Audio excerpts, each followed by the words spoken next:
Hi guys, welcome back to my channel. Today I'm going to show you how you can transform text into caricatures art in Canva.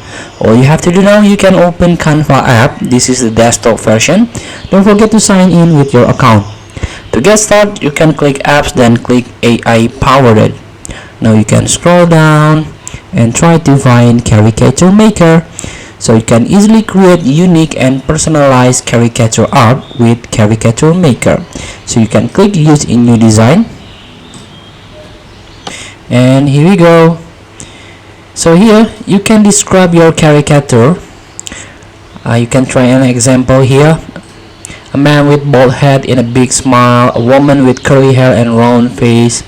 Red nose reindeer oil painting. So here, if you want to turn this on, you need one additional credit. When enabled, each generation will cost 2 credits. So here you can click to generate your caricature, and this is the result. You can add to design. Feel free to try. Thank you for watching. Don't forget to comment, like, and subscribe, and press button below. See you in the next video.